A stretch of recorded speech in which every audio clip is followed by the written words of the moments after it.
Welcome to Principal Center Radio, bringing you the best in professional practice.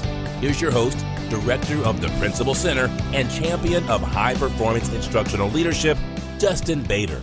Welcome, everyone, to Principal Center Radio. I'm your host, Justin Bader, and I'm honored to be joined today by Scott H. Young. Scott is a writer who takes on interesting self-education projects, such as learning quantum physics in a month or learning 4 languages in a year, and he's the author of the new book, Ultralearning: Master Hard Skills, Outsmart the Competition, and Accelerate Your Career. And now, our feature presentation. Scott, welcome to Principal Center Radio. Oh, thank you so much for having me. Well, I'm very interested in speaking with you about the work that you've done in this book, because as school leaders, obviously, we think about learning all the time, but we typically think about teaching large numbers of students kind of fixed amounts of information, things that are in our standards, things that are in our normal curriculum. And you've taken what I think can only be described as an extreme approach to learning when it comes to your personal development and mastering topics that are of interest to you. How did you get into this form of ultralearning? Yeah, so it's funny we talk about this because, there's so many books that have been written and so many people that go around to speak about how we ought to be teaching people that I think it's kind of surprising that definitely me doing research in this book, I found that it was a little lopsided. There's a lot less research on how do you become an effective learner? So if you're approaching something that you want to get good at, how do you get good at it rather than just the opposite perspective? And so for me, I started getting interested in learning and sort of studying advice when I was a student and in school. That was something that kind of interested me in the beginning. And the topic of ultralearning, so ultralearning is just this sort of term that I use to describe aggressive self-education or aggressive self-directed learning projects. And this actually started when I was on a trip to France. So I was a student on exchange and I was trying to learn French, and it wasn't going as well as I had hoped. I was working really hard and studying really hard, but I didn't feel like I was making the kind of progress I was wanting to make. And a big part of that was just that everyone around me was speaking to me in English all the time, despite the fact that I was living in another country. And around this time, I was introduced to this guy, Benny Lewis, and he had this sort of weird kind of approach to things where he would just go to a new country and try to learn as little in a short period of time. And so he had this website, or he still has this website, which was based on his challenge to try to become fluent in a language in 3 months. So his website was called Fluent in 3 Months. And it just sort of, to me, kind of was this interesting idea that I'd never heard of anyone taking on kind of aggressive learning challenges before. It was just a new idea. I'd never considered it before. And not only encountering him, but encountering other people that sort of looked at this sort of learning process from the perspective of a student and just how can you, get through material either more quickly, or how can you learn something more deeply, or how can you learn something under perhaps unusual constraints, whether that's time constraints or whether you're not going to school or whether you're doing that kind of thing. And so I've done some of my own projects that you mentioned in the introduction. And then also this sort of culminated in writing this book where I wanted to try to take some of these people and their fascinating stories and pair it with some of the scientific research so that you could have kind of a practical guide to learning hard skills and teaching them yourself if you wanted to learn them, whether you're an adult or someone in class and you just want to learn things that are not being taught in the school. Well, one of the first implications for us that comes to mind as school leaders is thinking about our students. We have a certain set of things that we want all students to take away from their education. Certainly the ability to read, the ability to reason quantitatively, and, of course, then we have a lot of other content standards as well. But I feel like there comes an age, maybe around 6th grade or 7th grade or 8th grade, where some students really start to go deep on what we as adults might describe as kind of a weird interest, like learning how to do a Rubik's Cube really, really, really fast. And if you look on YouTube at, just about any video made by an adolescent who has developed some exceptional skill, whether it's a Rubik's Cube or singing, a lot of top 40 artists now started as YouTubers who just sat at their computer and taught themselves. And it's just amazing, what young people can do in a short amount of time. And yet that's not at all part of our K-12 education system. That's something they do outside of school hours. Sometimes they even get in trouble for it. But it's remarkable. I don't know if you've dealt with Rubik's Cube, but I got my kids Rubik's Cube for Christmas and tried to learn it myself. And it took me the entire break to learn how to do it in a 10-minute period. I can do a Rubik's Cube in about 10, 12 minutes. But a kid, can do a Rubik's Cube in like 60 seconds. And it's so help me understand that a little bit. What's going on when someone learns something incredibly fast, incredibly well, and why does it seem so impossible to the rest of us when we witness that? Yeah, so I think you touched on something really important, that there's often this kind of, kids who are really interested in mastering something or learning something that maybe is outside of the traditional scope of the curriculum. And I don't know what exactly drives people to do that. I know when I was a kid, I had a lot of interests that often were different from the curriculum. Part of that might just be that the world that the, child inhabits is going to be somewhat different than the world that, what adults think is important, what they ought to be learning. And so I think sometimes, if you see a lot of kids these days, they're getting really good at certain video games. And I mean, that's something that often comes to the chagrin of parents who would rather be doing their math homework. But to them, getting good at this video game is something that matters to them. It matters for their social esteem and to their peers and for being popular and cool. And, we're talking about YouTube and stuff. A lot of people, they see YouTubers and then they're being successful and they'd like to emulate that. So I think there's a lot of natural urges towards learning and to doing things well. And so for me, I think you kind of hit the nail on the head. The first part is having that sort of passion to do things and cultivating that and going in the right direction. And then a lot of it is, I think, the same things that you try to do as an educator is try to make sure that, that the skills that they're learning are the skills that match what you're going to actually be using to evaluate on them. So one of the principles that I talk about in the book is directness, which I think is something that as educators, that transfer is sort of a challenging problem. When we're teaching students something in one context, you want them to apply it to other contexts, and that can often be difficult to do. And the issue is that a lot of people who are learning new skills aren't aware that this is difficult to do. And so, if you're learning something purely from a book, you maybe won't have the same ability to transfer it to doing it if it requires motor skills or that kind of coordination. And so I think there's a lot of different little principles that go into self-education and doing that well. But yeah, of course, it obviously starts with being super passionate about it. Absolutely. And having a motivation to do that specific thing, because, if it was, let's take a class on Rubik's Cube, whether you want to or not, we'd end up with a very different result. But let's dive into that idea of transfer, because it's something that we have been interested in as a profession for a long time. But I'm not aware of a lot of empirical research on transfer, between different domains. I've read a lot of research that says often humans are terrible at applying knowledge or applying skills from different contexts. And you've learned how to do lots of very different things, from computer science to languages to drawing portraits. What does transfer look like between those different domains, if anything?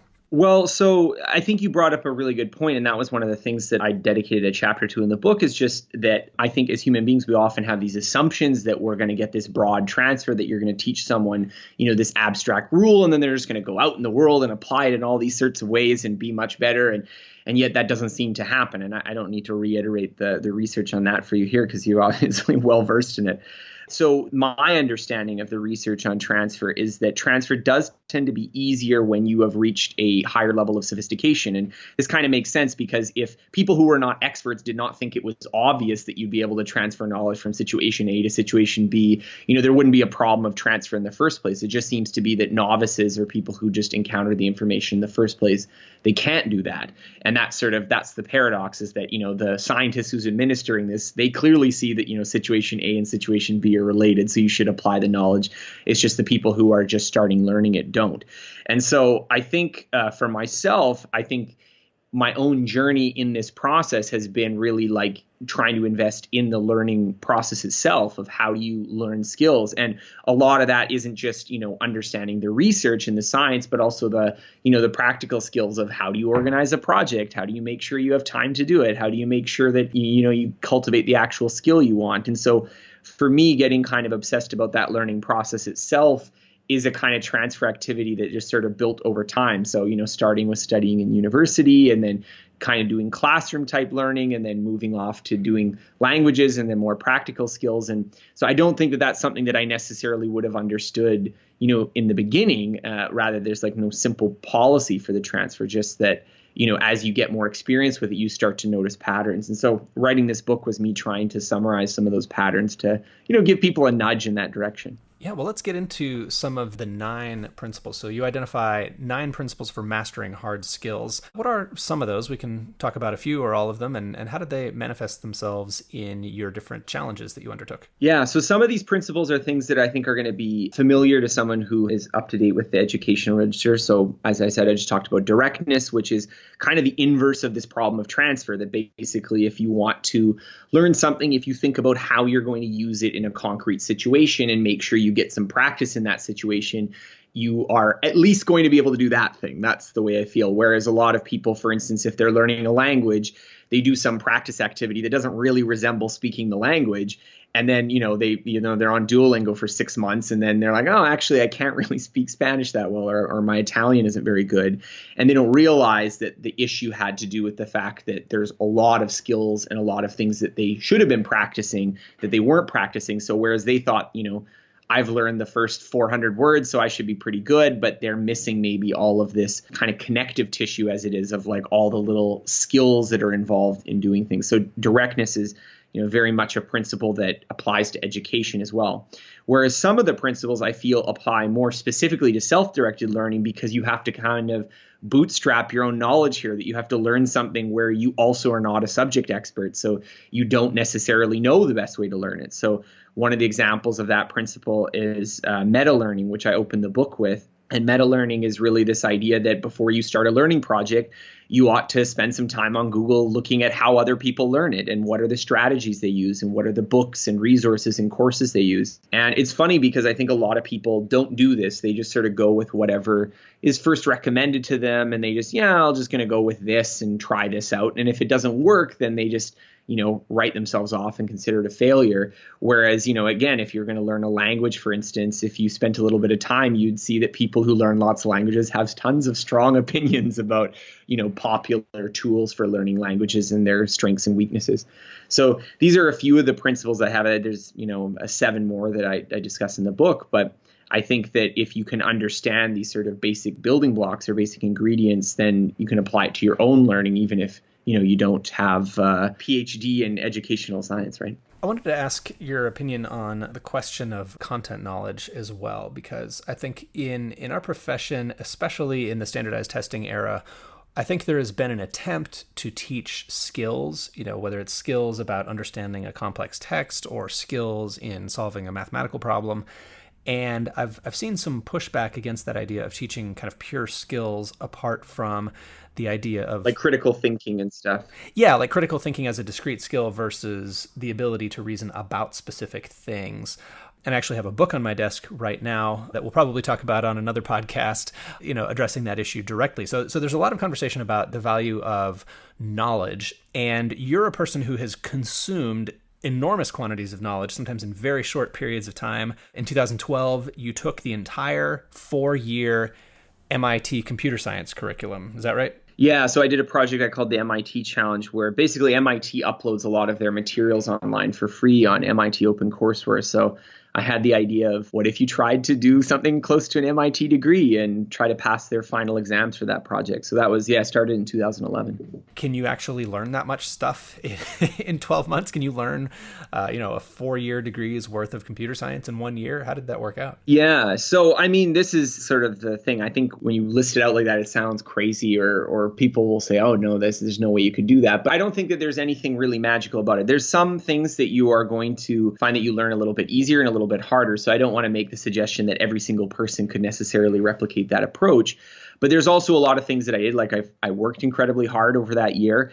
And I also, did a lot of things that you couldn't do if you were actually in MIT. So one of the things that I did is when I would watch lecture videos, I would watch them at 1.5 times the speed. So, normally a lecture is spread out over a long time, but you could, get it done in total amount of time, probably about a day or two, even if it was spread out over a couple sessions there, It's funny that you mentioned that, but this is not something I've talked about on the podcast before, but I was homeschooled up until about 8th grade. And in that era, we didn't have MIT OpenCourseWare, we didn't have online classes, but we did have VHS tapes. So a lot of my, especially 7th grade year, was watching recordings of a school that, that had such a service on VHS tapes. And I actually did something pretty similar for a lot of the classes where I would just kind of blast through them, and that we would say, as proper educators, we would say, well, that's not what you're supposed to do. You're supposed to take the time and do the reading and then watch the video and then do the exercises and things. So again, how did that work out when you did kind of blast through and go really intense? Yeah. So I think, again, this is particularly true of the sort of math and science classes at MIT, but my kind of feeling was that the learning isn't in the lecture, the learning is in the homework. And so for me, when I was doing those things, I think that there is a lot of people who would be, let's say, critical of a kind of, a cramming type of approach to going through the classes that quickly. And I did try to take steps to mitigate that later on by doing multiple classes in parallel. So you're learning it over a longer period of time rather than just over a week. But the idea that I was sort of working on was that whatever could get me to actually doing problems, getting sort of, okay, let's try to solve this. Let's get some feedback. Let's figure out what I'm not doing right. Let's go back to try to understand it. I mean, that was where I think the bulk of the learning took place. And so the lectures were just, for me, kind of like getting to that entry point where I could actually work through and start doing some of the problems and questions. And so that's sort of been the approach that I've taken for those kinds of classes. And I mean, there's different trade-offs. I found that, the way that you often do it in classes where you space the lectures out so that it would be over, let's say, a semester, you'd be doing all of the lectures versus cramming them together. There's going to be a downside to cramming them together. But one of the advantages I found of doing it that way is that you get kind of a complete coverage of the material and you get a better sense of, okay, this is going to be the hard part of this class. Whereas if the hard part is in the last 3 quarters and you only allocate the last quarter of time in a tight studying schedule, you might end up under practicing that element. So for me, it was sort of doing first pass with the lectures so I could get an overview sense of everything, then work through the assignments, usually again doing one pass, going through all the assignments to figure out, okay, what do I understand? What don't I understand? And then it was like a process of drilling down on the things that I didn't understand. So that was sort of the broad approach that I took in that year. So there's some metacognition there, definitely, where you're gaining an awareness of where you stand and what's going to be difficult so that you can budget your time and budget your effort toward the things that you'll need to focus on the most. Yeah, absolutely. Like if you're trying to do it in that tight a time frame, it's always about sort of satisficing. It's always about, okay, I only have a certain amount of time, so where am I going to get the most bang for my buck, so to speak? And I think, that is a particular strategy for doing it. I think it was valuable in my case in particular because I was able to, get this experience of covering a lot of different ideas in a much shorter time frame. And so even if there's maybe some drawbacks, I think that the advantages of doing that, let's say over 12 months, greatly outweighed the disadvantages of any kind of methodological difficulties that I had when I was going through it. So for instance, I did an undergrad in business school, and I think that I learned far more in that 1 year period of doing that MIT challenge than I did in my entire undergrad, just because not only was I being taught by lecturers and professors at one of the top universities, but also just the approach that I took meant that I wasn't, there was lots of times I remember sitting through university where I was bored or where I was doing some busy work assignment, that I wasn't really learning anything new. I was just, checking off boxes, so to speak. And so, again, this is sort of my idiosyncratic approach, but I think that there are lessons to be learned from that if you're a learner and you're trying to learn something difficult. Yeah, the ownership there really strikes me, that you're not just saying, okay, whatever the people who planned this want me to do, I'll do. You're looking at the structure of the thing that you want to learn and saying, what is the best way for me to learn that? Well, and it's also funny because the MIT challenge was like sort of my first big project. And in some ways, the things that I think differently now than I did 8 years ago when I did that is that at the time, my entire experience in education had been in school. So it just sort of made logical sense to me that the best way to learn something is to like benchmark it off of a university curriculum. And now I would say I've moved further from that so that if I were to approach a similar project, it probably wouldn't resemble, it wouldn't even be like attempting to resemble a university curriculum. It would be a more kind of direct, like, okay, what are the skills I want to be good at? What are the theoretical subjects I need to master and do that? But so that in some ways was kind of my bridge between the sort of formal education experience I had and this sort of ultra learning world of kind of taking on unusual self-education projects. Well, and that kind of mirrors the nature of the professional work you do as a computer scientist, doesn't it? Like an experienced computer scientist or programmer or software developer who needs to learn a new language, maybe the one that's been invented in the last couple of years, wouldn't go back to college to learn that, right? Well, I will say first of all that although I do programming, my trade right now is writing in the English language, so I would not call myself a computer scientist by profession. But I would say that definitely the world of professional skills, and that was a big focus in this book, it's related to what we learn in school. But I think that they often, what we're trying to do in school and what we're trying to do in professional learning are optimized towards somewhat different goals. And sometimes there can be incompatibility issues there. So one of the things I definitely feel about schools is that they're often optimized for definitely ease of being able to deliver to a standardized audience, but also so that you can easily compare students. Like that's a big goal of education, is to be able to see who has an A and who has a B and who has a C.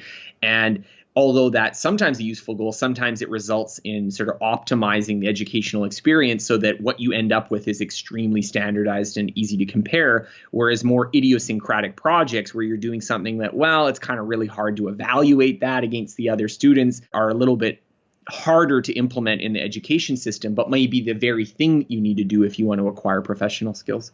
And that's what I think a working computer scientist largely would do, is learn what they need to and then get to work on the actual project, rather than say, I'm going to take all these courses and then maybe someday I'll have the skills that I need. But no, get right to.